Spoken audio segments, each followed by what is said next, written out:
E aí, pessoal, boa noite. Né? Então, o pessoal está chegando aí. Antes de começar, Você já deve estar sabendo, porque essas notícias correm rápido, mas dá um aviso para vocês. A gente não vai ter aula na terça-feira. Eu vou ter um compromisso. Eu avisei na turma da tarde e eu falei, bom, avisa os colegas, mas esse tipo de notícia corre rápido, né? Rapidinho. Eu tenho um compromisso em BH e não consigo chegar a tempo aqui para a aula, então avisar logo a vocês, né? Aí a turma de BD e não sei se alguém aqui faz programação comigo, né? Então, consequentemente, também não vai ter a aula de programação. Então, na terça-feira você vai ter um feriado para você ganhar um feriado na terça-feira que vem, tá? Mas no nosso caso na sexta e programação na quarta-feira, normal. Só a terça-feira mesmo que crencou pro meu lado.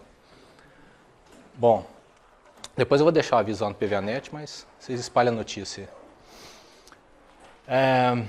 Retomando então, na última aula eu apresentei para vocês assim rapidamente, né, conceitos lá do modelo relacional. Então a gente deu uma passada rápida lá em algumas coisas, né, o tipo de restrição que o modelo relacional possui, alguns conceitos como de chave estrangeira, que a gente vai falar bastante nele aqui hoje, né, que a forma da gente implementar os relacionamentos no esquema relacional, quase todos envolvem de alguma forma a chave estrangeira, o conceito de chave estrangeira. E aí a gente vai pegar e apresentar para vocês, faltou colocar a descrição aqui dos passos, mas apresentar para vocês um algoritmo, né, uma sequência de passos que a gente utiliza para pegar um diagrama no modelo entidade-relacionamento e produzir como saída um esquema relacional do banco de dados.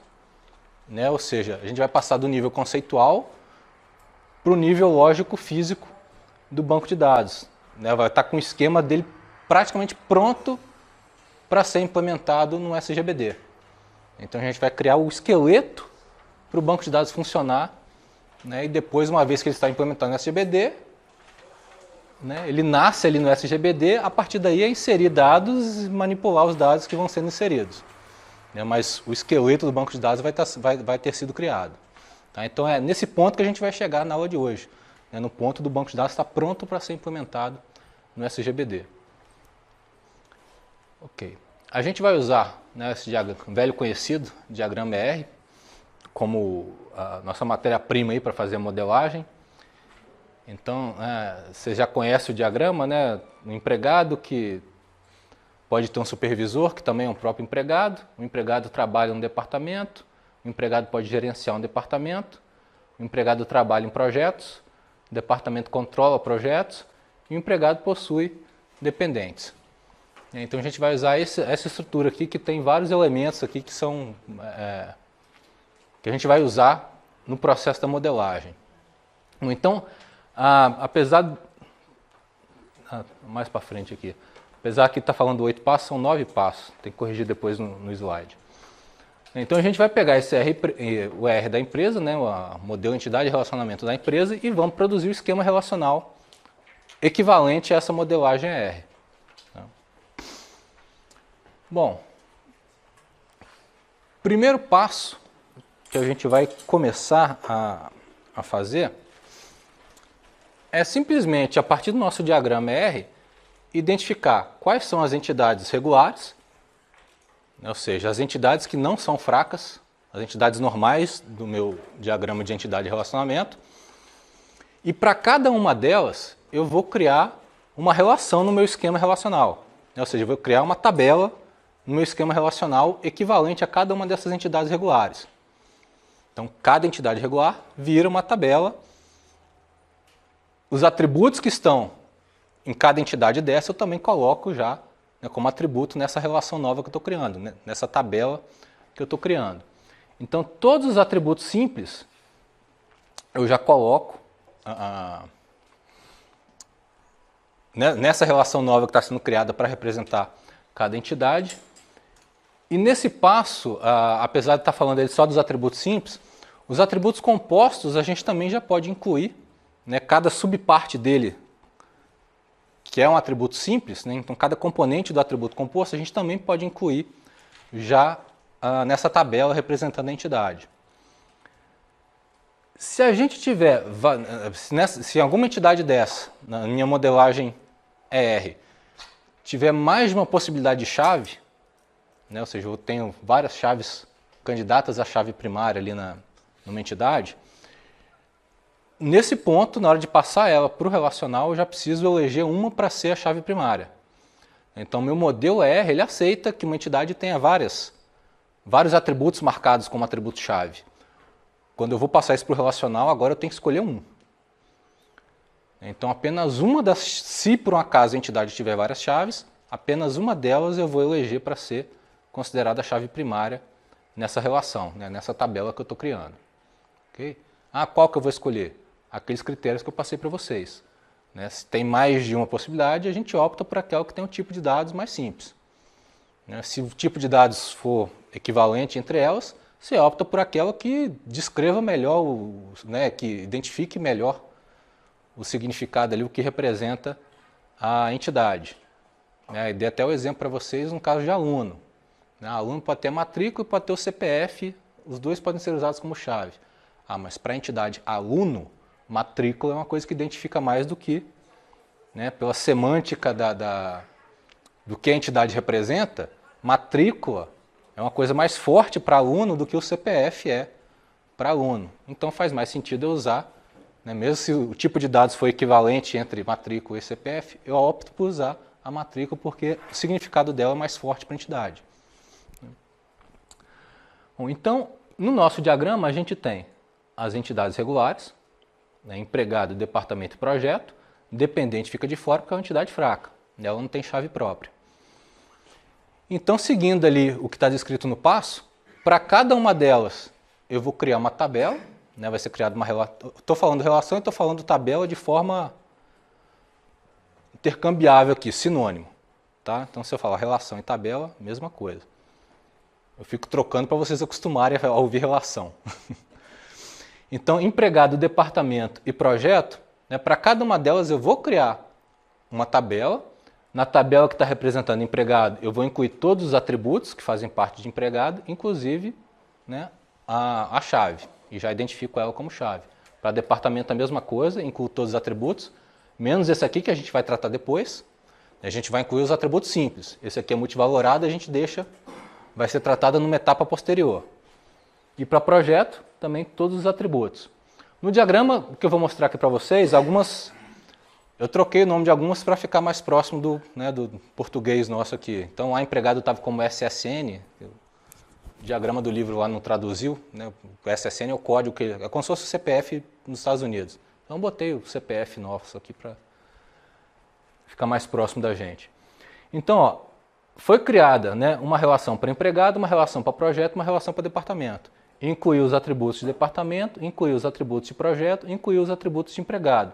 Sendo que para empregado, eu já incluí também os componentes do atributo composto, nome que ele tinha aqui.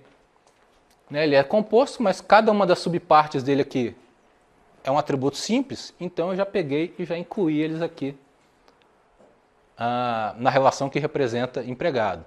E a chave primária de cada um deles está indicado aqui, né, o íconezinho de chave já está marcando ali que esses atributos são a chave primária de cada uma dessas tabelas. Né? É a identificação principal que cada tabela dessa vai ter no banco de dados. Bom, passo 1, tranquilo. Né? Identifiquei as entidades regulares, para cada uma criei a tabela, incluí os atributos, identifiquei qual é a chave primária, fechei o passo 1. Passo 2, a gente vai pegar a entidade fraca que ficou de fora ali. Então, os dois primeiros passos é só para mapear as entidades, fortes, né, regulares e fracas. O que a gente vai fazer com a entidade fraca, né, já que ela não tem um atributo-chave próprio, né, um identificador próprio que possa ser utilizado, a gente vai, né, quando eu apresentei o conceito de entidade fraca, eu falei para vocês que ela tem que se ligar a uma entidade forte, para essa entidade forte ajudar na identificação dos elementos da entidade fraca, é isso que vai acontecer agora. Né? o atributo que está sendo usado para identificação na entidade forte, a qual essa entidade fraca está ligada, vai ser emprestada para essa entidade fraca para a combinação de valor, né, dessa identificação da entidade forte, mais a chave parcial que a entidade fraca tem, combinando esses dois valores, eu vou ter uma identificação única. E aí a combinação desses valores vai ser a chave primária para a entidade fraca. Então é isso que está dizendo esse passo. Né? Para cada entidade fraca, W qualquer aqui num esquema de entidade de relacionamento, né, que tem a respectiva entidade forte, chamando aqui de E, vou criar uma nova tabela, né, vou criar uma nova relação, que inclui todos os atributos da minha entidade fraca, e vou incluir como chave estrangeira nessa relação nova que eu estou criando, a chave primária da relação que veio lá da entidade forte. Essa relação que eu criei, nessa tabela que eu criei, a chave primária dela vai ser a combinação da chave primária que ela recebeu da entidade forte, mais a chave parcial que ela já tinha da entidade fraca.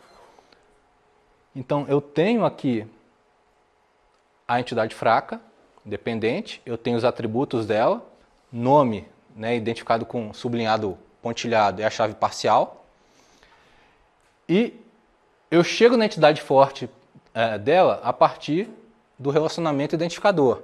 Então, isso aqui, né, no caso aqui só tem um, não tinha outra opção, mas se ela tivesse ligado a várias outras entidades aqui, é só a gente ver qual é o relacionamento que identifica ela, né, que identifica qual é a entidade forte correspondente. Então a gente olha aqui, beleza, é empregado. As entidades regulares já foram mapeadas no meu esquema relacional, eu já tenho a tabela empregado criada no meu esquema, com a respectiva chave primária, que foi criada lá, o CPF. Então o que vai acontecer? Eu vou criar agora a tabela dependente, essa tabela dependente vai receber a chave de empregado como chave estrangeira, vou combinar o CPF do empregado com o nome do dependente para ser a chave primária dessa nova tabela dependente e incluo os outros atributos. E logo depois estabeleço essa, né, eu estou automaticamente mantendo essa conexão que existe entre empregado e dependente. Então nosso esquema vai ficar assim. Né? Tenho a entidade empregado e as outras duas que já tinham sido criadas, incluir uma nova tabela para a entidade dependente. Né? Ela já tinha aqui o nome, que era a chave parcial dela, recebeu o CPF do empregado. Esse FK aqui marca que essa chave, que esse atributo, é uma chave estrangeira. Né? FK da sigla em inglês de Foreign Key, chave estrangeira. Então sempre que vocês verem FK em algum diagrama, numa ferramenta, no SGBD, marcando algum atributo, aquele atributo representa uma chave estrangeira e os valores deles, os valores que você pode colocar ali dentro, tem que vir de alguma outra tabela no banco de dados. Aí você tem que ver qual atributo em qual tabela ele está sendo referenciado. Então, nesse caso aqui, o CPF do empregado é uma chave estrangeira que está referenciando, né, o atributo CPF, que é a chave primária de empregado. E os outros atributos entram aqui normalmente. Né, os outros atributos que tinham lá na entidade dependente, entra aqui sexo, data de nascimento e parentesco. Mantenho o relacionamento que eu tinha lá, a cardinalidade permanece a mesma. Eu tinha um relacionamento lá de 1 para N, participação parcial de empregado, total de dependente, mantém a mesma coisa lá. Né? Um empregado aqui está relacionado, né, a 0 ou mais dependente, e um dependente aqui a 1 e somente 1 a empregado. Então, passo 2 é isso. É eu incluir a tabela que representa as entidades fracas e associar elas com as entidades fortes correspondentes, fazendo, né, exportando a chave primária da entidade forte para a entidade fraca. Tá? Então, sempre que a chave primária de uma tabela aparecer numa outra tabela, a gente diz que aquele atributo na outra tabela está fazendo papel de chave estrangeira. Uma outra diferenciação que é comum a gente encontrar nas ferramentas de modelagem e nos SGBDs em geral, é que eles classificam, na hora de a gente criar os relacionamentos, eles acabam criando uma diferenciação do que eles chamam de um relacionamento identificado, ou um relacionamento de identificação, ou um relacionamento não identificado ou de não identificação. O que isso significa? Nesse caso aqui, quando a chave primária é exportada e a tabela que recebe a chave primária, né, da outra tabela, o atributo que representa, né, a chave da outra tabela aqui, né, minha chave estrangeira, entra nessa outra entidade fazendo parte da chave primária da entidade, como é esse o caso, empregado faz parte da chave primária de dependente. Então a gente diz que o relacionamento de empregado com dependente é um relacionamento de identificação ou um relacionamento identificado. Porque na hora que a chave primária de empregado migrar para outra tabela, ela vai migrar fazendo parte da identificação da outra tabela, ou seja, vai migrar fazendo parte da chave primária na outra tabela. Tá? Então isso é um relacionamento identificado. Então provavelmente eu deixei vários links no PVAnet lá de ferramentas de modelagem, e aí em praticamente todas elas vocês vão encontrar na hora de criar o diagrama, os tipos de relacionamento, né, os botõezinhos, eles fazem a diferenciação. Há um relacionamento 1 para 1 identificado, há um relacionamento 1 para 1 não identificado. É esse o significado disso. Né? Então, se você colocar identificado, a chave primária vai migrar, fazendo parte na chave primária na outra entidade. Se você colocar não identificado, a chave primária migra, né, como chave estrangeira, mas ela não faz parte da chave primária na outra entidade. Você só está estabelecendo a ligação entre as duas tabelas. Bom, mapeei a entidade, mapeei atributos que existiam nas entidades. O próximo passo, né, só sobrou relacionamentos para a gente tratar na modelagem. E aí, apesar dessas três abordagens estarem aparecendo aqui para relacionamento binário 1 para 1, a gente tem essas três opções praticamente para mapear qualquer tipo de relacionamento, né, inclusive com cardinalidade mais alta. Como o caso do binário 1 para 1 é o mais simples, né, eu consigo aplicar todos os casos para relacionamentos 1 para 1 dependendo da situação. Os de cardinalidade mais alta, eu deixo de ter algumas opções aqui. Então, quando eu tenho um relacionamento binário 1 para 1, né, os dois lados do meu relacionamento, cardinalidade 1, eu tenho essas três opções, essas três abordagens para a gente fazer o mapeamento para o esquema relacional.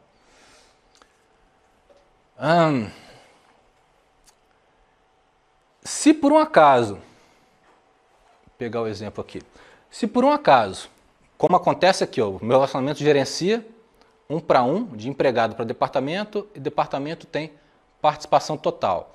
Então, ou seja, eu tenho relacionamento 1 para 1, um dos lados, pelo menos um dos lados tem participação total no relacionamento. O que isso vai significar? Eu tendo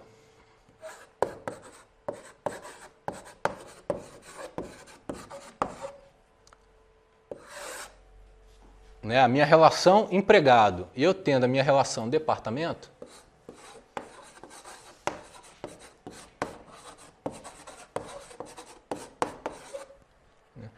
sendo que o empregado lá já tinha, né, o CPF, né, que a gente usou, de chave, e o departamento tinha o nome da chave que eu usei, ID departamento.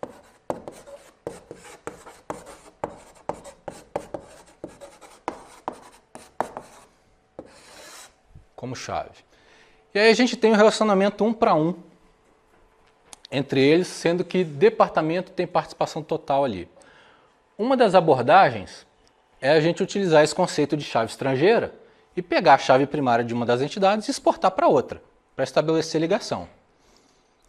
Se eu tenho uma situação dessa, em que um dos lados tem participação total, ou seja, todos os elementos de departamento, que é o que tem participação total ali no diagrama, todos os elementos de departamento precisam estar associados a algum empregado, né, nesse relacionamento aqui de gerenciar. Então, todo departamento é gerenciado por alguém. Nem todo empregado, né, a participação parcial, nem todo empregado vai gerenciar algum departamento. Então, eu vou ter aqui um monte de empregado que não gerencia nenhum departamento.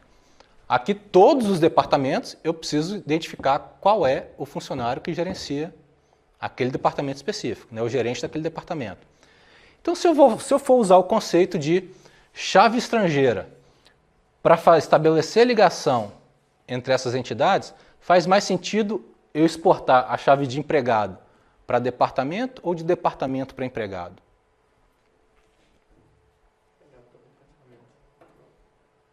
Empregado para departamento? Né? Por quê? Então a gente bota aqui um CPF aqui, chave estrangeira. Por que faz mais sentido a gente pegar a chave primária de empregado e passar para departamento, que é o lado que tem participação total no relacionamento? Todos os departamentos vão ter que obrigatoriamente informar um valor para esse campo. Porque é o campo onde eu estou armazenando quem é o gerente daquele departamento. Né? CPF gerente. CPF que está vindo lá de empregado. Então, departamento tem participação total. Todo departamento eu tenho que informar obrigatoriamente um CPF do gerente. Eu não vou ter nenhum registro aqui, nenhuma linha de departamento que eu não vou ter um valor específico para cá. Então, eu não vou ter nenhum valor nulo sendo criado para esse atributo. Se eu faço o inverso, né, pego a chave de departamento e coloco aqui empregado como chave estrangeira. Pô, se eu tenho, sei lá, 2.000 funcionários, mas desses 2.000 eu tenho 15 funcionários que gerenciam algum departamento. Né? Todos os outros vão ficar com valor nulo, porque seria o equivalente aqui do departamento que ele gerencia. Então não é muito interessante. Né? Se eu posso optar por colocar um atributo lá na outra entidade, eu não vou ter nenhum valor nulo para ela.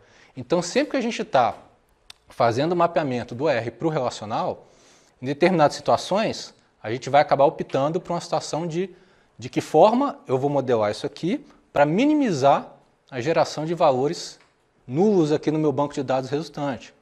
Né? Que é o caso, por exemplo, aqui fica fácil da gente definir. Se eu tenho participação total de um dos lados, já está definido. A chave primária da entidade vai migrar para que tenha participação total no relacionamento. Se eu tenho participação parcial dos dois lados, aí eu entro nessa situação de escolher.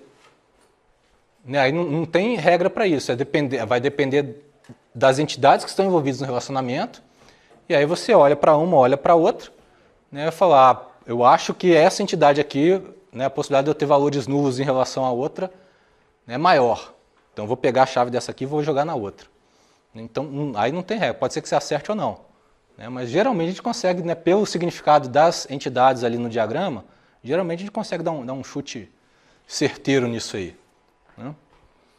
E se a gente vê em um determinado momento que, né, pô, era melhor fazer do outro jeito, dá para inverter em algum momento e atualizar o banco de dados. Então não é uma coisa, um casamento para a vida toda nesse caso, e fica fácil a gente fazer depois a inversão. Bom, então aqui no relacionamento tipo 1 para 1, se eu opto por fazer o mapeamento usando chave estrangeira, é isso aqui que aconteceria. Simplesmente a chave primária de uma das entidades vai migrar como chave estrangeira para outra entidade que tem participação total. Se eu tiver algum atributo no relacionamento, o atributo acompanha a migração da chave. Então, se a chave primária veio migrada para cá, ela já vem pegando o atributo que estava no relacionamento e traz junto. Tá? Então, a gente incluiria aqui o CPF do gerente, mais a data de início em que esse gerente começou, né, a gerenciar esse departamento. Então, ele entraria também como atributo em departamento. E aí, volta aí. Né? E aí, esse relacionamento estaria mapeado para o esquema relacional. Essa é uma primeira abordagem, né, que funciona para o relacionamento 1 para 1 se eu tenho participação total em um dos lados.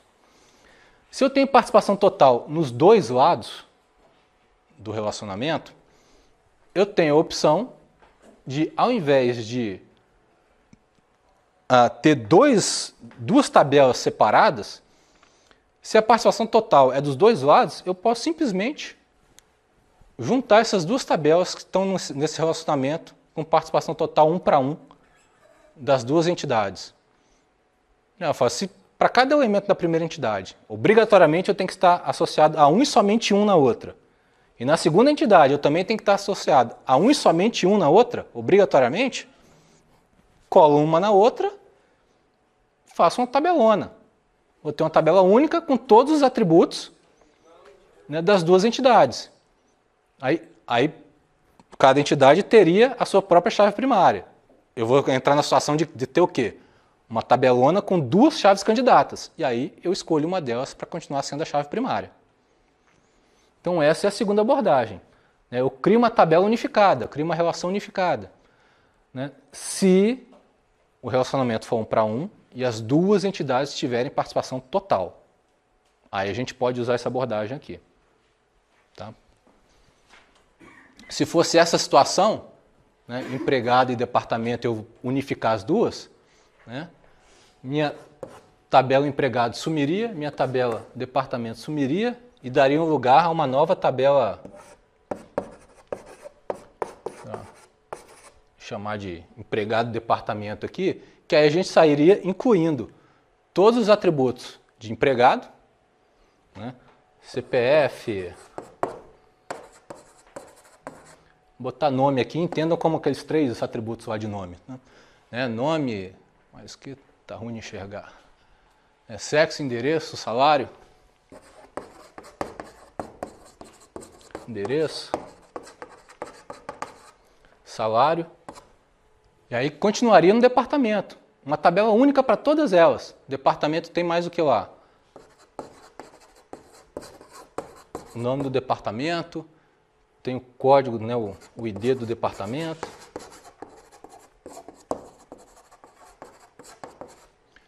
E só outra é multivalorado. Então a gente teria todos, uma única tabela com todos os atributos das duas entidades.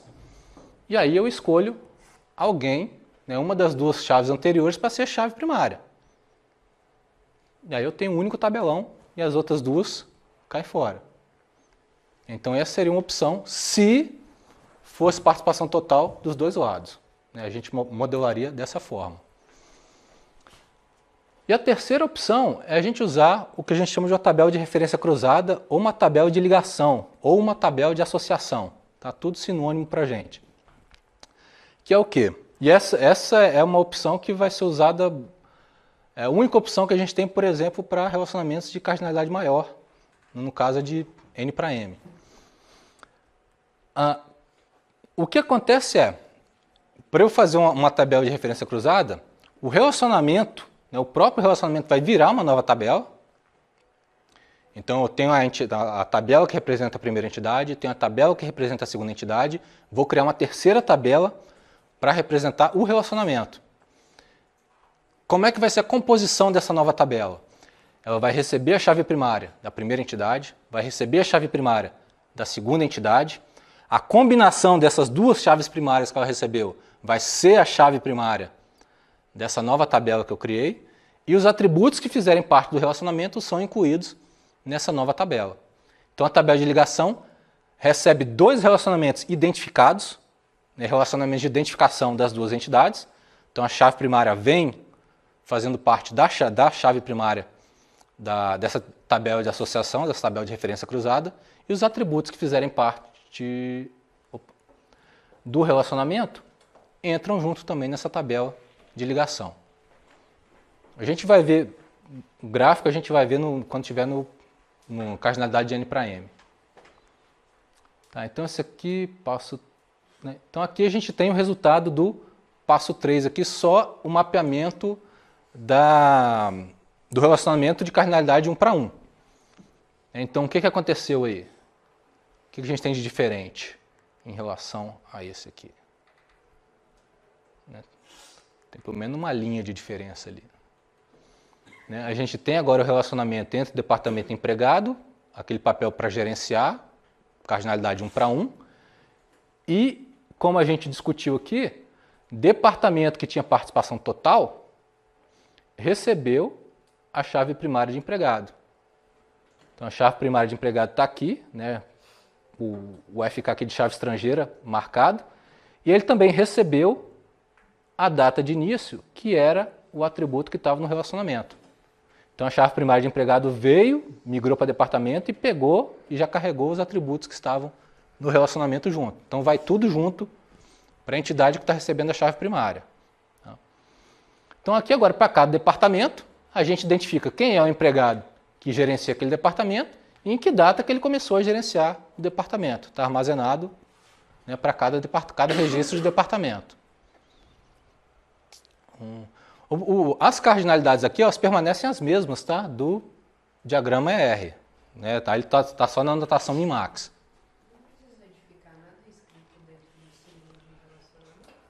A gente pode colocar, porque essa ferramenta que eu usei, ela não fica dentro, fica do lado de fora. Aí na hora que o diagrama começou a ficar um pouquinho maior, começou a embolar, eu optei por tirar, para ficar mais limpo ali, só para ter o... Mas dá para colocar lá na ferramenta. Ok, bom. Então, entidade regular, entidade fraca, relacionamento 1 para 1, agora relacionamento 1 para N. No relacionamento 1 para N, a gente deixa de ter a opção de mapeamento, que é aquela tabela unificada. Não dá para fazer isso, lá só é válida para 1, participação total dos dois lados. No caso do relacionamento binário, 1 para N, a gente ainda tem duas abordagens que a gente pode seguir. Né? Ou simplesmente usar a exportação da chave primária, né? Ou usar a tabela de referência cruzada. A tabela de referência cruzada resolve qualquer uma das situações, só que não é para a gente, porque resolve qualquer situação que a gente vai usar em todas as situações. Né? É a história da bala de canhão para matar mosquito. Né? Resolve, mas é desperdício. Né? Não precisa disso. Então é usar o remédio certo ali para usar a dose certa. Então, geralmente, os relacionamentos do tipo 1 para N, a forma da gente mapear isso para o relacional é estabelecer conexão por meio da exportação da chave primária, né, usando a chave estrangeira ali para fazer ligação. Tanto que as ferramentas de modelagem já fazem isso de maneira automática. Na hora que a gente está desenhando o diagrama lá nas ferramentas, na hora que você puxa lá marca lá que você vai criar um relacionamento tipo 1 para N e liga lá as duas tabelas, ele já faz a exportação da chave automático, né, se já tiver definido. Então, o comportamento padrão é a gente fazer o mapeamento de relacionamento 1 para N usando a exportação da chave.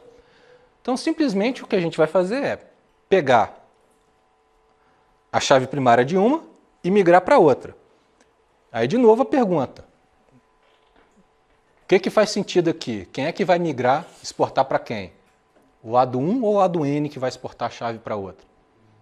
Né? Vamos pegar um exemplo aqui.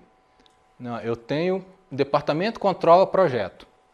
Então, departamento meu lado 1, projeto meu lado N. Então, faz sentido departamento mandar a chave primária dela para projeto ou projeto mandar a chave primária dela para departamento? Né? O que eu preciso controlar aí? Né? Para cada projeto, eu tenho que saber qual é o departamento que o controla? Não é isso que esse relacionamento está significando? Um departamento ele pode controlar um monte de projetos. Agora, cada projeto só pode ser controlado por um departamento. Então, se um departamento, para cada departamento, eu preciso manter o registro de um monte de projetos que são controlados por ele, eu não tenho como colocar para uma linha, né, um registro de departamento, um monte de código ao mesmo tempo, né, de projetos que ele controla. Lembra lá que uma das restrições do modelo relacional, ele não permite atributo multivalorado. Qualquer atributo eu vou colocar um único valor lá dentro. Então não teria como eu exportar a chave de projeto aqui para departamento e conseguir controlar todos os projetos que aquele departamento controla. Eu só ia conseguir associar a um. Então, quando a gente tem relacionamento 1 para N, independente da participação que a gente tenha no relacionamento, a gente nem analisa isso na hora de fazer o mapeamento, a chave primária de quem está no lado 1 vai migrar como chave estrangeira de quem está no lado N. É um relacionamento não identificado. É um relacionamento que só vai exportar a chave para estabelecer conexão, mas a chave primária entra aqui como chave estrangeira, não vai fazer parte da chave primária ali. O projeto tem a chave primária própria dela. Então, para cada uma dessas situações, é isso que vai acontecer. Quem está do lado 1 vai migrar a chave para o lado N. Mas empregado aqui, ele é o lado 1, ele é o lado N. Problema nenhum. Quem é o código de empregado? Né? O CPF. Né? O CPF. O CPF de empregado vai migrar para a própria tabela empregado, de novo, um campo, né, com valor de CPF, só que esse campo está representando agora quem era o lado 1 do relacionamento, que era o supervisor, né, um empregado fazendo papel de supervisor. Então, quando eu encontrar esse CPF aqui, que é uma chave estrangeira da própria entidade, né, vinda da própria entidade empregado, significa que aqui é um código que corresponde ao gerente, o supervisor daquele empregado. Né? Então, continua o mesmo conceito, eu só vou conseguir colocar um valor de CPF aqui se esse valor de CPF estiver cadastrado na minha tabela de empregado no atributo que representa a chave estrangeira, da chave primária da tabela empregado. Ok? Então o conceito é o mesmo, independente se a relação é recursiva ou não, o lado 1 migra para o lado N. E a mesma coisa aconteceu de projeto que a gente discutiu aqui e de departamento, que a gente tinha lá de empregado trabalha no departamento, a mesma situação. Um empregado vai trabalhar em um departamento vai ter um monte de empregado. Então, vou pegar chave primária do lado 1, departamento, migrar para a chave, para a entidade do lado N, que é empregado, né, e está aqui a identificação do departamento aparecendo como chave estrangeira. Então, você vê que as conexões, né, os relacionamentos, a gente mantém com as mesmas cardinalidades que existiam na modelagem ER. Bom, faltou o N para M, é nosso passo 5, que aí a única opção agora é usar aquela tabela de referência cruzada. Né? Então, quando é 1 para 1, a gente tem pelo menos 3 opções, dependendo lá da participação das entidades envolvidas. Quando é 1 para N, a gente tem 2 opções. Geralmente vai ser usando chave estrangeira, mas eu poderia utilizar uma tabela de referência cruzada. Quando é N para M, eu não tenho opção. É usar a tabela de referência cruzada. Né? Tanto que, de novo, as ferramentas de modelagem já fazem isso automático para a gente. Você clica em uma entidade, clica na outra, ligando por meio de um relacionamento N para M, ele já cria a tabela de associação automático, já pega a chave de cada uma, já coloca dentro dela, né, e deixa ali para você terminar a edição. Então já faz isso tudo automático. Bom, a gente tem uma situação dessa aqui só no diagrama, né? O relacionamento aqui trabalha de empregado para projeto. Então, um empregado trabalha, né, em um projeto. E em um projeto podem trabalhar... um empregado pode trabalhar em vários projetos e um projeto vai ter vários empregados trabalhando dentro dele. Então, muitos para muitos. Então, o que vai acontecer é, o relacionamento vai virar uma tabela, né, vai ser minha tabela de referência cruzada, minha tabela de ligação, minha tabela de associação. A chave de projeto vai para a nova tabela, a chave de empregado vai para a nova tabela, a combinação das duas é a chave primária da nova tabela, o atributo que eu tenho no relacionamento entra nessa nova tabela. Né? E é isso que acontece aqui. Né? Tem aqui a tabela de ligação entre as duas. Aí você vê que, como agora eu tenho a tabela de ligação, a cardinalidade antes que eu tinha um único relacionamento, muitos para muitos, agora eu tenho 2 relacionamentos, 1 para N. Então, o relacionamento que era de empregado para projeto, muitos para muitos, agora é de empregado para tabela de ligação, 1 para N, de projeto para empregado, 1 para N. Ou seja, cada empregado aqui pode estar associado a vários registros na minha tabela de ligação. Cada um deles está ligando esse empregado a um projeto que ele trabalha. Para cada projeto desse que ele trabalha, eu tenho a quantidade de horas que ele dedica para aquele projeto específico. Então, na hora que eu analisar essa tabela aqui, eu posso ter várias linhas aparecendo com o mesmo CPF. Para cada linha dessa com o mesmo CPF, o código do projeto tem que ser diferente. Porque a combinação dos dois tem que ser única. Eles são chave primária aqui, os dois são chave primária nessa tabela nova. Então, eu posso pegar cada combinação ali, né? Pego o mesmo CPF, vejo Quantos projetos tem para esse mesmo CPF? Ah, tem esses 5 projetos aqui. Ok, então esse empregado trabalha nesses 5 projetos com as respectivas horas de cada um deles aqui. A mesma coisa para projeto. Posso pegar um determinado projeto, naquele projeto lá vou ter 15 CPFs associados. Para cada um deles representa o empregado que trabalha naquele projeto, e eu vou ter a respectiva hora que cada empregado desse trabalha naquele projeto. Então a gente vai fazendo as combinações aqui para pegar a informação que a gente precisa.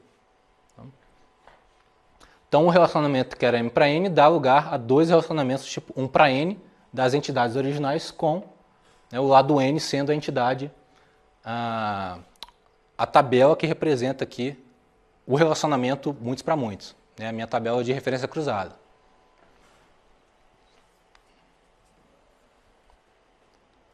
Por que chama tabela de referência cruzada? Né? Pensa na representação gráfica disso aí. Imagina que você tem um conjunto lá empregado, você tem um conjunto lá empregado, projeto. Aí você tem lá vários empregados, você tem vários projetos, e aí você tem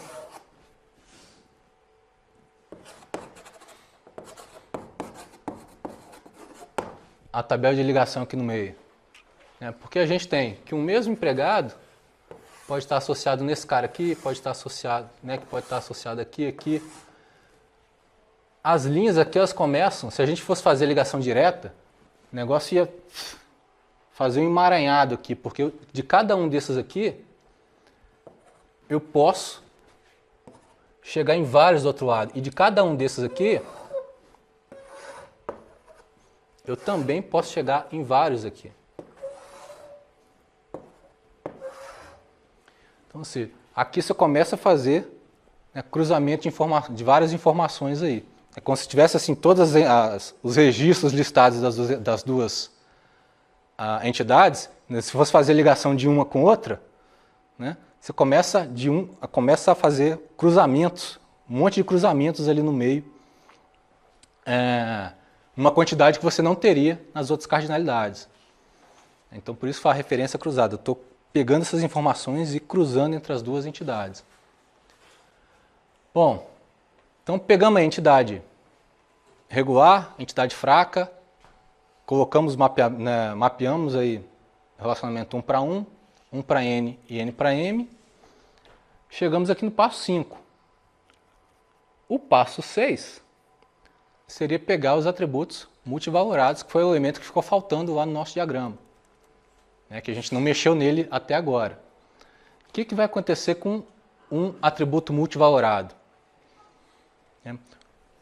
O atributo multivalorado, ele é o quê? Um atributo que está numa entidade e que me permite que no local daquele atributo, né, para aquele atributo multivalorado, eu posso colocar vários valores. Aí eu apresentei para vocês na aula passada que isso é uma restrição do modelo relacional. O modelo relacional não aceita atributos multivalorados. Cada atributo é um único valor. Então eu tenho que ter alguma forma de pegar esse atributo multivalorado e colocar no esquema relacional.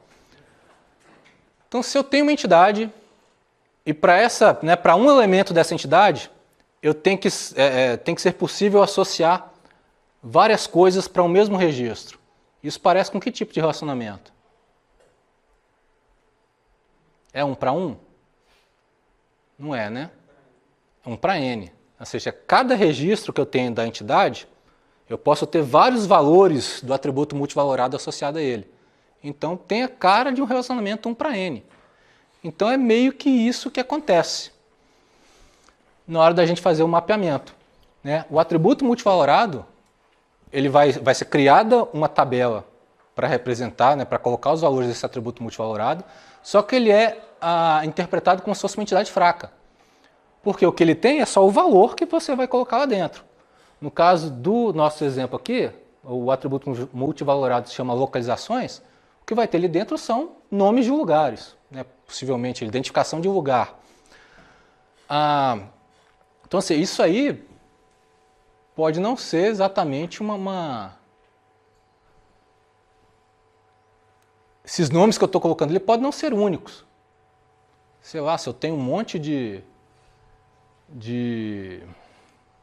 se minha empresa é gigante, eu tenho departamento espalhado por um monte de prédio ao redor da cidade aí, eu só colocar lá, a localização desse departamento aqui é sala 230, sala 320, sala... Né, coloco lá um monte de especificações. Né, tá ok, mas eu posso ter outros departamentos com essas mesmas numerações de sala, mas eles estão no outro prédio, está no outro, sei lá, cidade. Tá... Eu preciso de alguma coisa para combinar essa informação para identificar de forma única. Então, ela é como se fosse uma entidade fraca que está ligada na entidade aqui por meio de relacionamento 1 para N. A gente mapeia exatamente dessa forma. É criada a relação aqui, a tabela, o valor que ela tinha funciona como se fosse a chave parcial, é o único atributo que ela tem disponível, funciona como chave parcial, que vai ser combinada com a chave primária que ela está recebendo da entidade onde ela estava ligada. Então, a localização estava ligada lá em departamento, vai receber a chave de departamento, que vai ser combinada com cada valor possível para a localização. A combinação desses dois valores é a chave primária nessa nova tabela. Aí tem só um parênteses que eu vou abrir aqui para vocês, que aí esse diagrama eu peguei do livro, e aí eu não sei se foi um problema na tradução para a versão em português, depois tem que olhar a versão original para ver se foi o autor mesmo que comeu mosca, porque o que acontece é que a gente colocando aqui localizações como uma entidade, a gente tem na entidade projeto um atributo que também é chamado localização. Se essa localização aqui que aparece no departamento for uma coisa completamente diferente da localização, né, do significado de localização para projeto, beleza, problema nenhum, pode continuar aqui. Agora, se não, se essas localizações estão se referindo à mesma coisa, né, no mundo real, ali, no mundo físico, aí eu não posso manter isso aqui como atributo, sendo que eu tenho uma entidade para representar esses elementos. E aí eu nem poderia ter isso aqui sendo mapeado dessa forma aqui, usando a chave de departamento para identificação. Né? Aí, localização teria que ser promovida para uma entidade regular, com a chave própria, uma identificação própria, que eu associaria os elementos de projeto com essa entidade, né, com essa nova tabela, e os elementos de departamento com essa nova tabela representando as localizações. Então depois eu vou dar uma conferida lá na edição original do livro, para ver se tem se ele chama atenção para alguma coisa de sentido para isso aqui. Se não tem, ele comeu mosca mesmo na hora de fazer o mapeamento. Tá? Então só esse porém. Né? Mas aqui então fica como exemplo para mostrar de que forma é feita o mapeamento de um atributo multivalorado normal. Né? É como se fosse um relacionamento 1 para N de uma entidade fraca. Crio a tabela, o valor dele o valor do atributo funciona como chave parcial, que vai ser combinada com a chave que ela vai receber da entidade a qual ela estava ligada, né? E a combinação das duas vai ser a chave primária nessa nova tabela. Okay. Bom, grande parte das tarefas que a gente tem de mapeamento do ER para relacional vão estar completas no final desse passo 6. Porque os elementos que a gente vai ver daqui para frente são meio raros de aparecer em diagrama ER normal. Né? Mas a gente tem que saber a forma de fazer esse mapeamento. Né? Então, uma coisa que não é muito comum de aparecer são os relacionamentos com grau maior que 2. Né? Grau 3 ou mais. O mapeamento disso é simples. Né? Para independente do grau que tem o relacionamento, o que a gente vai fazer? Como se fosse a tabela cruzada. Eu vou criar uma nova relação para representar o relacionamento. E essa nova relação vai receber a chave primária de todo mundo que está ligado no relacionamento. E qualquer atributo que esteja no próprio relacionamento. Né? No nosso diagrama não tem, né? Eu peguei um exemplo aqui. O relacionamento fornece, de fornecedor, peça e projeto. Então, relacionamento de grau 3, esse relacionamento vira uma tabela. A tabela recebe a chave primária de todas as entidades que estão envolvidas no relacionamento. Então, chave primária de fornecedor vem para cá, chave primária de peça vem para cá, chave primária de projeto vem para cá. E os atributos que por acaso a entidade tenha também vão fazer parte dessa nova tabela. Então é simplesmente fazer isso. Para qualquer relacionamento que você tenha lá de grau maior que 2, que nesse ponto do mapeamento a gente ainda não mexeu, aquele relacionamento vira uma nova tabela, recebe a chave primária de todo mundo que está envolvido, mais algum atributo que ele tenha. E fim. É só isso. Lembrando aqui, né, recebe a chave primária e é um relacionamento identificado, ou seja, a combinação de todas as chaves primárias que ele receber vai ser a chave primária dessa tabela nova. E no passo 8, a gente entra na parte das generalizações. Então já seria o mapeamento do ER estendido. Então o ER convencional termina aqui. O passo 8 e 9 é para as estruturas que a gente tem disponível no ER estendido. Então, para a gente mapear especialização, do mesmo jeito que nos relacionamentos normais do ER, a gente tem lá pelo menos 3 abordagens, né, que a gente pode utilizar no mapeamento dependendo da cardinalidade das participações, vai acontecer isso também nas especializações. Dependendo de se é adjunto ou de sobreposição, se é total ou não, eu posso ter uma ou mais abordagens disponíveis para a gente fazer o mapeamento. Então vamos começar com essa primeira opção, que seria a mais genérica. Ela funcionaria para todas as situações. Tá? Que é, para uma especialização, eu vou criar várias tabelas, vou criar várias relações, uma para a superclasse e para cada uma das subclasses que fazem parte daquela especialização. Então, se eu tenho uma especialização com uma superclasse e 4 subclasses, eu vou criar uma tabela para essa superclasse, eu vou criar 4 tabelas, uma para cada subclasse. É isso que essa abordagem faz. E aí, qual que vai ser a composição de atributos e etc. de chave dessas novas tabelas? Na especialização aqui, empregado com secretaria técnica e engenheiro, crio uma tabela para cada uma delas, as 4 tabelas representadas aqui, 1, 2, 3, 4. A tabela que representa o empregado, né, a superclasse, recebe todos os atributos que estão lá na superclasse. As tabelas que representam as subclasses recebem os atributos específicos de cada uma das subclasses, mais a chave primária da superclasse. Então, é só isso que a gente faz nessa abordagem aqui de especialização. Cria uma tabela para cada uma das entidades envolvidas na especialização.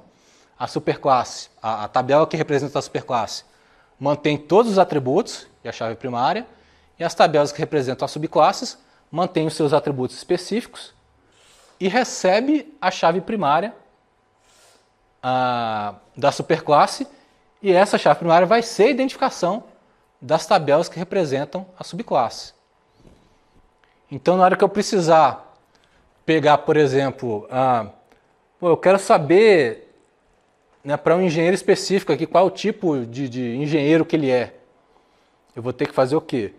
Uma operação de juntar a informação da tabela da minha superclasse com a tabela da minha subclasse, por meio do atributo que eles têm em comum, para eu conseguir pegar essa informação aqui de volta. Mas eu consigo recuperar essa informação.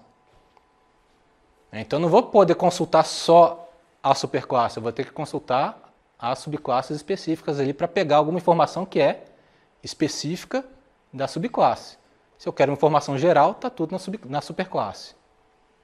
Então, essa abordagem aqui, ela funciona, esqueci de destacar aqui, ela funciona para qualquer especialização, total, parcial, disjunta ou de sobreposição. Bom, uma segunda opção é eu criar várias tabelas, mas só para subclasses. A superclasse não vai ser criada uma tabela para representar a superclasse. Quando que eu posso fazer isso? Quando a especialização tem participação, né, a superclasse tem participação total naquela especialização. Ou seja, todo elemento da superclasse obrigatoriamente tem que cair em alguma da subclasse. Eu não tenho elemento naquela especialização que não pertença a alguma da subclasse. Então, quando eu tenho essa situação, eu posso simplesmente descartar a tabela que representaria a superclasse e ficar só com as tabelas que representam a subclasse, porque elas vão ter o conjunto total dos dados, mapeados. Não vai sobrar nenhum elemento que não encaixe em alguma das subclasses. Então, eu só posso usar isso aqui quando é de participação, né, a especialização é de participação total. Então, nesse exemplo, né, supondo que veículo aqui, ó, com participação total, ou seja, todo veículo obrigatoriamente vai ser ou um carro ou um caminhão. Não pode, nesse mapeamento não pode existir veículo que não seja ou carro ou caminhão. Então, nessa situação, ao invés de eu ter uma tabela para superclasse aqui, para veículo, eu crio só as tabelas para subclasse. Como é que vai ser a composição delas? Cada uma delas vai ter a chave primária da superclasse, que é a identificação principal que elas têm, e todos os atributos que tenham na superclasse, mais o atributo específico que elas têm.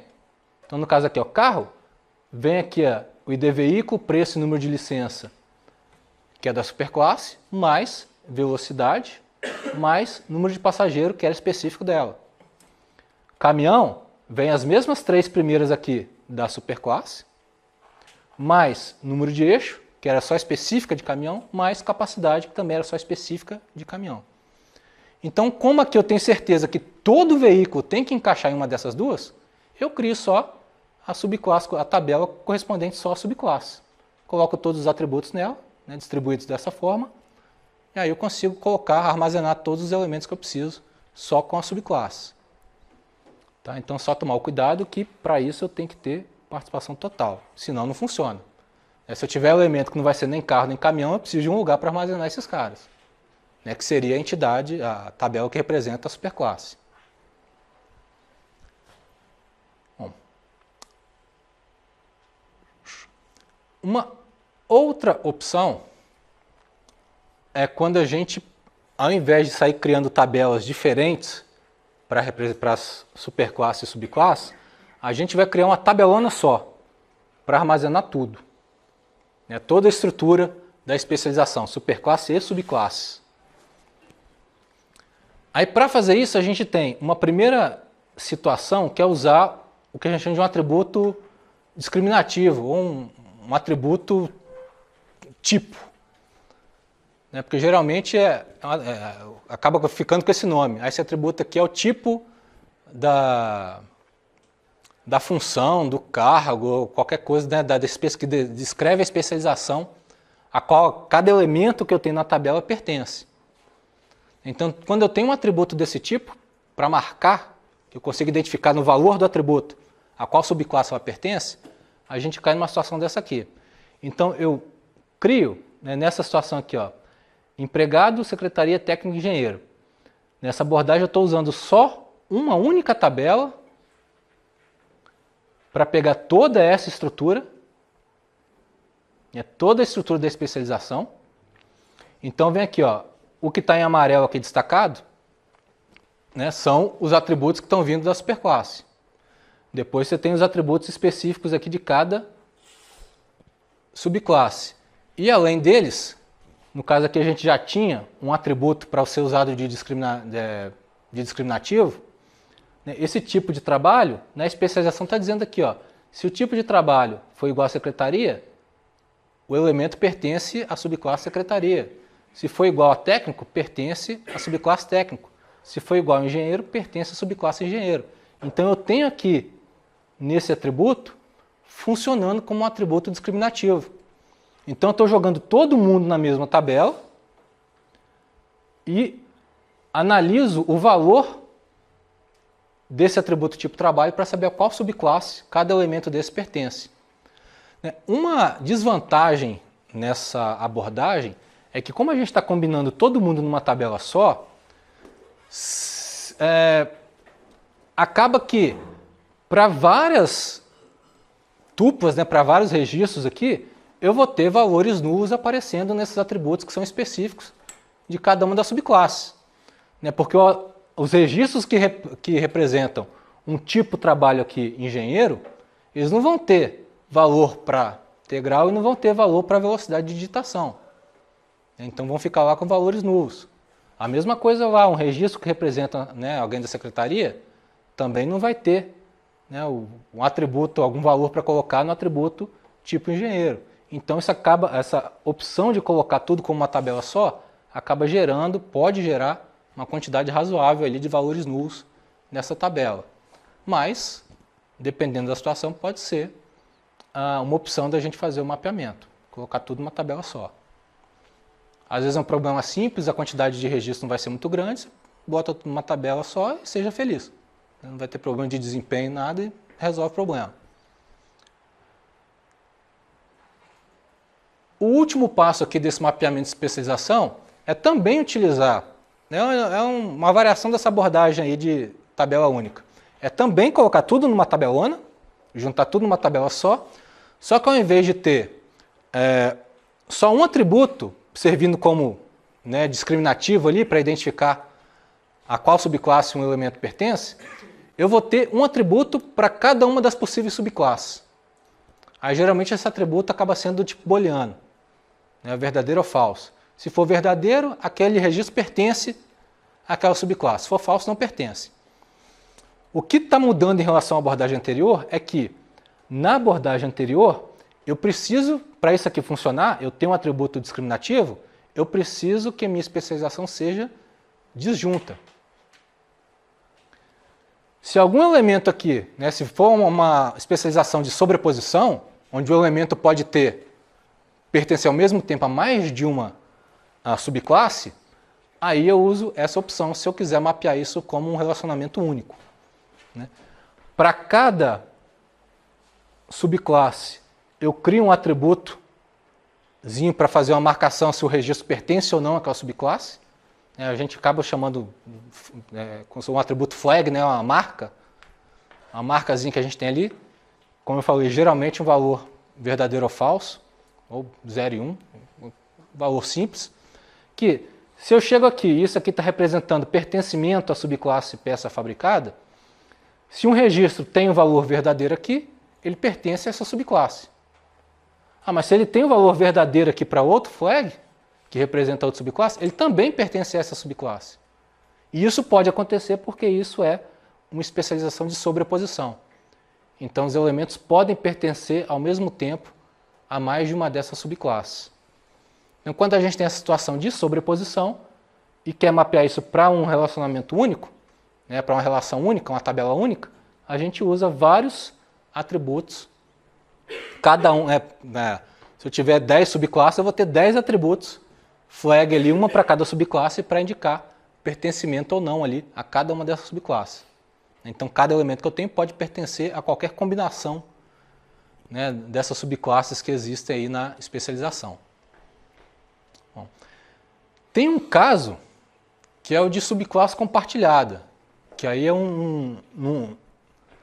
numa situação especial, a gente vai poder optar por uma dessas 4 abordagens para fazer o mapeamento dela, que é se essa subclasse compartilhada, as superclasses dela, né, tem a mesma chave primária. Né, por um acaso vieram lá, pode ter vindo de alguma outra especialização, que estão compartilhando uma mesma chave primária.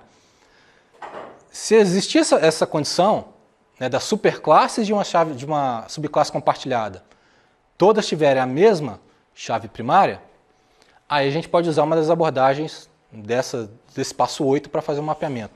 Se não, se alguma superclasse tem uma chave primária diferente das outras, a gente vai mapear a subclasse compartilhada como se fosse uma categoria, que é o passo 9, que é o que ficou faltando aí do R estendido. Aí a gente, né, qual que é a situação de um mapeamento de tipo categoria ou de tipo união? Eu tenho uma entidade e ela tem várias entidades, né, que representam as possíveis categorias que essa entidade pode assumir. Né, mas vai ser só uma delas.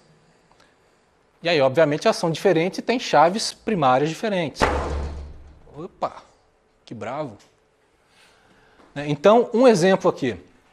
A gente tem um proprietário, que é um tipo união aqui de pessoa, banco e empresa. Ou seja, aqui está dizendo que um proprietário pode ser uma pessoa, ou pode ser um banco, ou pode ser uma empresa. Vai ser somente um deles. E, obviamente, é que cada um desses aqui tem uma chave primária que é própria de cada entidade dessa. Então, nessa situação de tipo categoria, o que a gente faz? É criada uma tabela para representar o meu tipo categoria aqui, no caso proprietário. Então, é criada essa tabela. E eu crio uma chave para essa entidade, para esse tipo união, para esse tipo categoria. Eu crio uma chave para ela.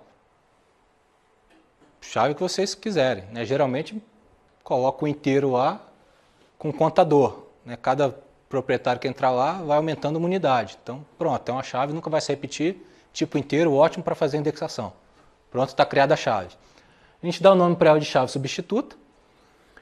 E essa chave, na tabela nova que a gente criou para representar o meu tipo categoria, eu vou exportar para cada uma das entidades que fazem parte aí desse meu tipo união, desse meu tipo categoria. E aí eu consigo, para cada uma delas, eu consigo ligar de volta aqui a um proprietário específico.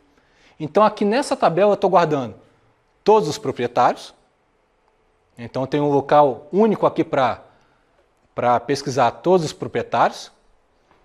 Dependendo do código dele, eu vou buscar ele na tabela apropriada.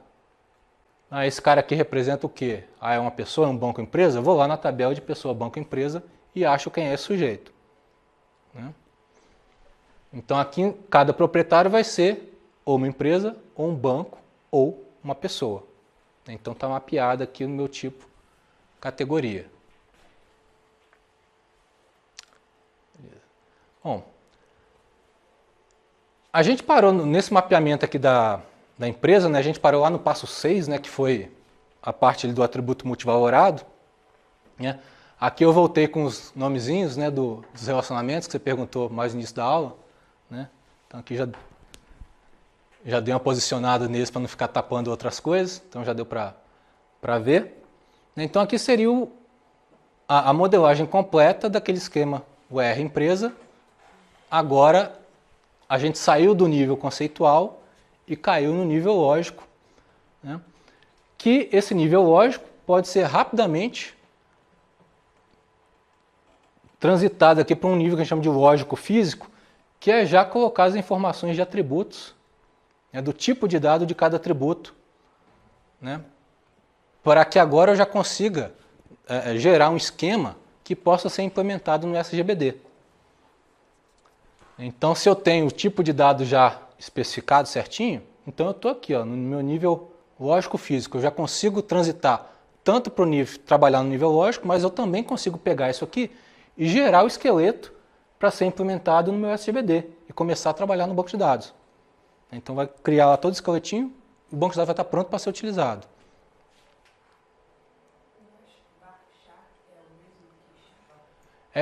var é de variável. Então é um char de tamanho variável. Então aqui seria uma string de tamanho até 50, mas ela se adapta no tamanho até um máximo de 50. Se o valor que você colocar lá tiver tamanho 30, ele vai ocupar só o espaço de 30. Então ele é flexível.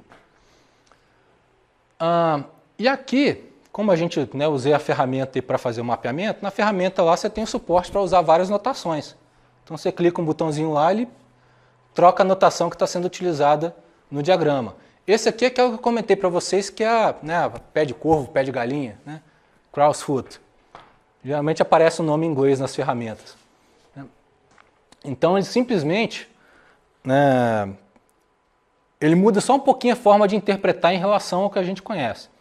A gente viu que da notação convencional, da notação de Shen, quando a gente vai colocar a cardinalidade na notação min-max, há uma inversão por causa da forma como a gente interpreta o diagrama usando a notação min-max.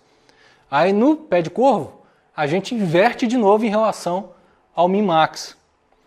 Você vê que, né, se eu voltar aqui no min-max, ó, o empregado e dependente aqui, a gente tinha um relacionamento do tipo,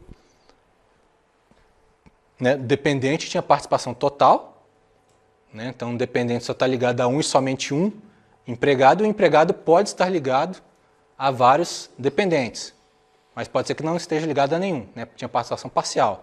Então por isso aqui, né, o empregado está relacionado a 0 ou mais dependentes, e um dependente a um e somente um empregado. Aqui está na min-max. Se a gente passar isso para a notação, né, de pé de curva aí, você vê que o tracinho representa 1, o zerinho ali representa, né, 0, e o tridentezinho ali, né, o pezinho da galinha, representa o N. Então aqui seria como se fosse 1 no min-max. Aqui seria como se fosse 0N. Né, o interno representa a participação. O que está mais externo, né, o interno, no caso aqui o zerinho, representa a participação. O externo representa a cardinalidade. Então você sempre tem os dois elementos da mesma forma que o min-max. Só que no pé de curva ele aparece invertido em relação ao min-max. Olha só. O 1 está no lado aqui de dependente. No pé de curva ele aparece lá empregado. Porque a forma da gente ler no pé de curvo, a gente faz a pergunta direcionando para outra entidade. Então aqui você tem, o empregado está relacionado a 0 ou mais dependentes, e um dependente está relacionado a 1 e somente um empregado. Então é só a forma de ler o diagrama, mas tem que tomar cuidado aí na hora que... A ferramenta faz automático para a gente na hora que a gente está mexendo, né? Mas se não estiver fazendo papel, tem que prestar atenção. E como essa de pé de curva ela acaba sendo muito utilizada, a gente acaba vendo muito mapeamento que coloca a cardinalidade dizendo que é min-max e, na verdade, está na interpretação incorreta do uso do min-max, porque eles acabam colocando na mesma posição correspondente aqui do pé de curva. Então, ela apareceria invertida aqui em relação a isso. Então, tomar cuidado. Esse é um problema até porque na UML aparece também em valores, né, com essa mesma semântica do pé de curva. Então a min-max acaba sendo invertida em relação às outras. Então tem que tomar esse tipo de cuidado na hora que a gente está trabalhando com essas modelagens.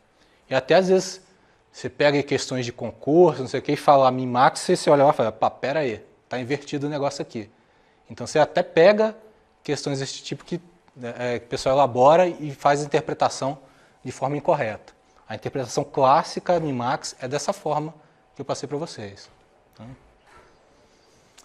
Bom, então aqui essa ferramenta aqui é o DB Designer, o link está lá para vocês baixarem, pode utilizar. Ela foi descontinuada, na verdade ela foi incorporada ao MySQL Workbench.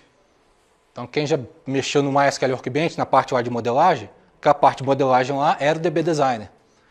Só que o DB Designer só funcionava só modelagem, então ele é um programa levinho, pequenininho. Né? Até hoje a interface dele eu acho mais fácil para fazer modelagem, você tem uns atalhos ali de trabalhar com teclado mais rápido do que fazer com MySQL Workbench, mas está descontinuada, mas funciona, para fazer modelagem funciona, legal. Essa aqui seria o mesmo diagrama no MySQL Workbench, né? Então mudou um pouquinho o visual lá, mas a DB Designer tem um bugzinho aqui, né? Esse pezinho de galinha tinha que estar voltado para dentro, para a entidade.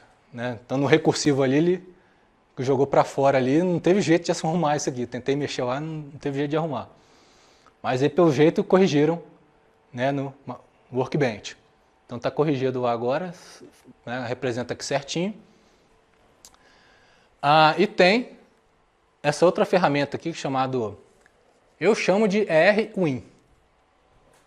Eu sempre chamei ela assim desde que eu a conheci há muito tempo atrás.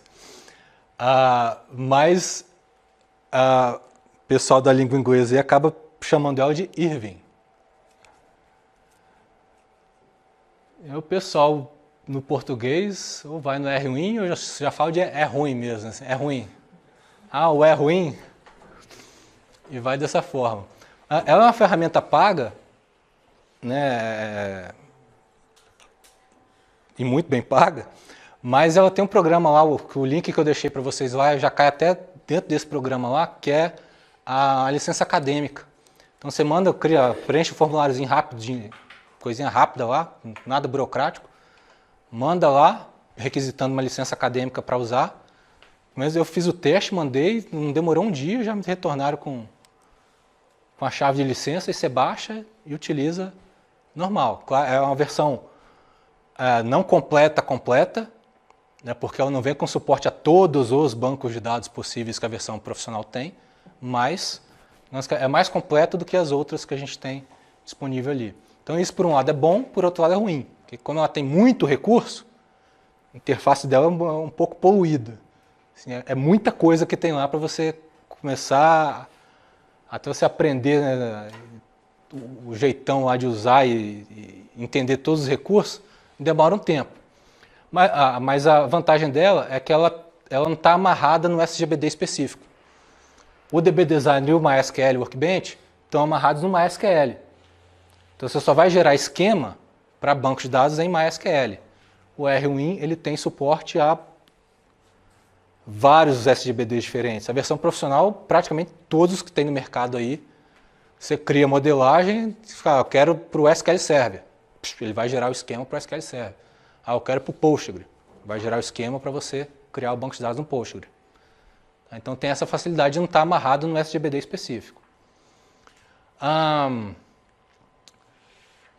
Uma facilidade que a gente tem quando a gente usa uma ferramenta para fazer a modelagem é que, já colocando as informações naquele nível lógico-físico, né, colocando os atributos ali o tipo de dado de cada atributo e detalhando, todas essas ferramentas têm um recurso que a gente chama de... Não tem um termo em português para isso. A engenharia para frente, não tem. Desconheço o termo em português usado para isso aí, se existe. Mas, vamos pensar assim, a gente tem engenharia reversa, que seria o quê? Eu tenho o banco de dados implementado no SGBD, está funcionando lá, mas eu quero criar o diagrama dele, eu preciso do diagrama, eu preciso do modelo dele. Então a ferramenta vai fazer a engenharia reversa do banco, que é pegar, analisar a estrutura do banco de dados já implementado e criar o diagrama. Essa forward engineer é fazer o inverso disso. Eu tenho o modelo, eu tenho o diagrama e eu vou gerar o esqueleto para eu criar o SGBD. Então essas ferramentas todas têm isso disponível. Você criou o modelo, seu modelinho está pronto, né? Criou lá os relacionamentos bonitinho, chave estrangeira, chave primária, tá tudo ligado, tudo certinho. Vai lá, aperta um botãozinho, ele vai criar para a gente todo o esqueleto do banco de dados, né, em código SQL. Aí você vai lá, pega esse código, cola no SGBD, aperta o play, seu banco de dados está criado. Então economiza um trabalho danado, manual ali no SGBD, que nem sempre eles têm uma interface muito intuitiva lá para ficar criando tabela, atributo, etc. Então você modelou, seu modelo está pronto, aperta o botãozinho e seu SGBD também vai estar pronto.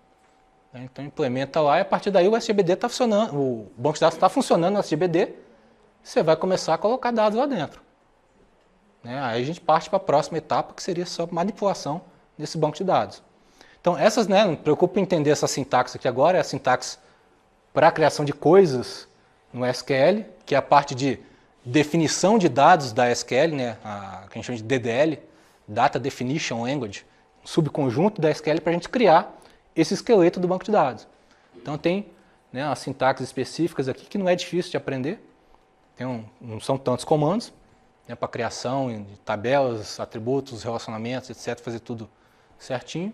E aí uma vez está criado, é executar e criar a estrutura do banco. Tá? Então esse aqui é um pedacinho, ele gerou o código para todas as tabelas lá que foram mapeadas. Para todas as tabelas estão mapeadas. Então você pegar, aperta o play e o SGBD está pronto. Então, usar uma ferramenta dessa na hora da modelagem ajuda muito, porque a gente já economiza um trabalho danado de não ter que ficar escrevendo código depois lá ou usando a interface do SGBD para ficar criando a estrutura dessas tabelas e tudo mais. Aí tem várias dessas ferramentas também, elas têm um recurso de manter uma sincronização entre a modelagem e o banco de dados implementado.